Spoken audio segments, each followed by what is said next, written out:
Hello, and thank you for following this presentation. We are going to talk about the effectiveness of MAE Pre-Pretraining for billion-scale pre-training. In this work, we are interested in learning representation for images at scale. There are mainly two paradigms to deal with the expensive nature of collecting labels at scale. On the left, we have SSL, which learns representation without any labels, for example by doing image reconstruction, as does MAE. And on the right, we have weakly supervised pre-training, which learns representations using noisy labels that are not expensive to collect, for example, text collected on the internet or hashtags. Those two different methods lead to different representations. For SSL, and if we zoom on MAE, we get diverse representation that works across a wide variety of tasks. For example, on detection, MAE has been shown to be superior to supervised pre-training. But for now, weakly supervised pre-training remains the basis for state-of-the-art foundational models. It has the best classification performance, and it offers zero-shot capabilities that are hard to get with approaches such as MAE.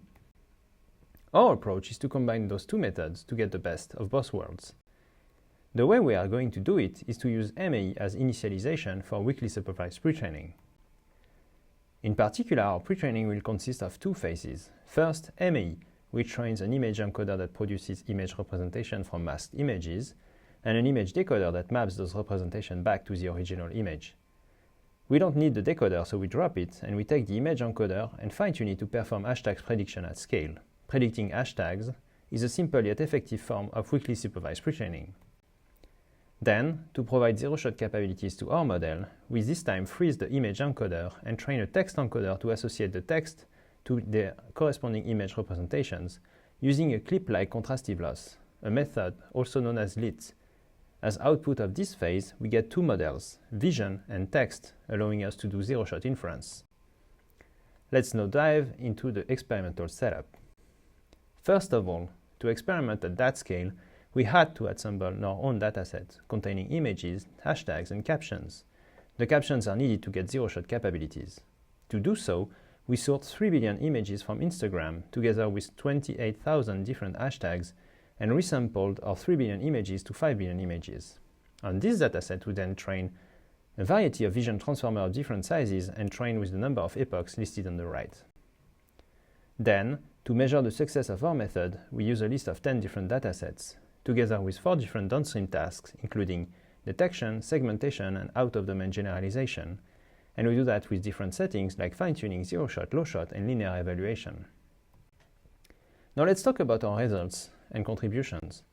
First of all, we show that MAE scales on dataset size, something that had not been shown before. We see on the plot that going from ImageNet 1K, the dashed line, to Instagram 3 billion, the plain line, increases the performance on all benchmarks from classification to detection and segmentation. Then we show that initialization remains important at large scale. This is not intuitive at first, as we could expect that using large-scale data, we avoid the issue of initialization altogether, but it's not the case. In particular, we show that with MAE Pre-Pretraining, the green curve, we can reach better performance than without MAE, the purple curve, and that with less parameters and limited flops, because MAE is so flop efficient due to the 75% image masking. Finally, we show that MAE followed by weakly supervised pre-training leads to better image representation than either MAE or weakly supervised pre-training in isolation. As seen on the right plot, MAE in red shines on dense prediction tasks, while weakly supervised pre-training in purple shines on classification tasks. Our method in green combines both of their strengths and gets better results than both. To finish this presentation, I would like to highlight the effectiveness of our method by listing a few state-of-the-art results that we bridge thanks to it. For example, we see that our method is effective at fine-tuning classification, reaching new state-of-the-art on eNaturalist, at few-shot classification, reaching new state-of-the-art on ImageNet, at zero-shot classification, reaching a new state-of-the-art on Food 101, and at out-of-domain generalization, reaching a new state-of-the-art on ObjectNet. Thanks a lot for following this presentation. We hope you enjoyed it, and please refer to our paper or directly join us for more information. Thank you.